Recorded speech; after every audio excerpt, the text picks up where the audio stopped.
अब बच्चों अगले क्वेश्चन में आपसे कहा है कि आप इकाई के घनमूल ज्ञात कीजिए। तो बेटा सबसे पहले वन को आप लिख क्या सकते हैं पोलर फॉर्म में, उसकी बात करें।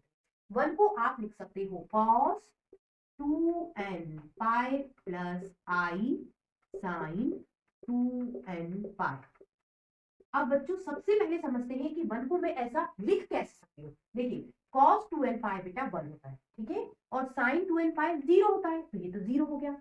मतलब वन को मैंने cos 2n पाई, cos 2n पाई इक्वल टू 1, और बच्चों sin 2n पाई इक्वल टू 0 बेटा इससे लिखा मैंने, ठीक है। अब आगे बढ़ते हैं। अब बेटा हमें निकालना है क्यूब रूट, तो क्यूब रूट निकालना है तो दोनों तरफ 1/3 पावर,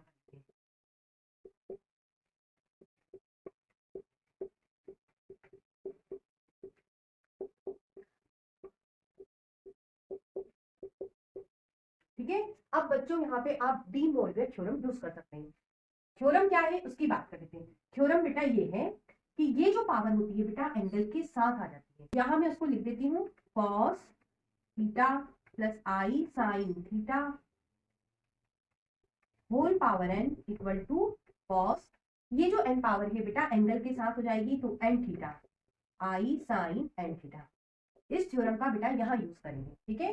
तो ये जो 1/3 पावर है इन एंगल के साथ हो जाएगी। तो ये अब क्वेश्चन हो गया आपका इस तरह से, cos 2n पाई, ये 1/3 पावर एंगल के साथ हो गई, आई साइन 2n पाई, इस तरह से। अब बच्चों हमें 3 आंसर निकालने होंगे। इसके लिए हम n की वैल्यू 0 से स्टार्ट करेंगे। तो बेटा यहाँ पे n की वैल्यू 0, 1 एंड 2 रख के हम 1 के क्यूब रूट निकालेंगे। n की जगह बच्चों आप 0, 1 एंड 2 रखोगे। सबसे पहले 0 पुट करेंगे, n की जगह आप यहाँ 0 रखोगे, ये 0 हो जाएगा, प्लस आई साइन, यहाँ भी 0 हो जाएगा।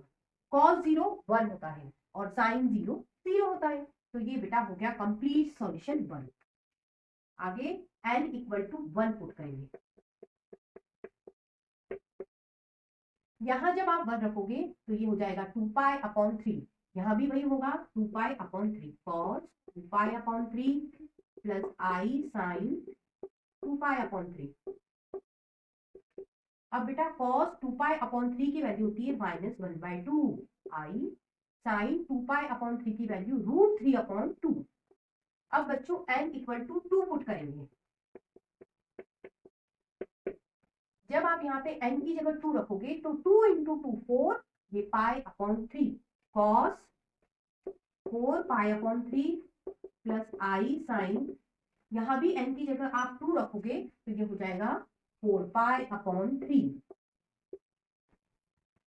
cos 4 पाई अपॉन 3 की वैल्यू होती है -1/2, ये आई। बेटा साइन 4 पाई अपॉन 3 की वैल्यू होती है -√3/2, ठीक है। प्लस माइनस माइनस होता है तो यहाँ साइन हो जाएगा बेटा माइनस का, -1/2 -√3/2 आई। इस तरह से बच्चों हमने 3 आंसर बना लिए और यही आपसे पूछा था। अगले क्वेश्चन के लिए फिर मिलते हैं, तब तक के लिए गुड बाय।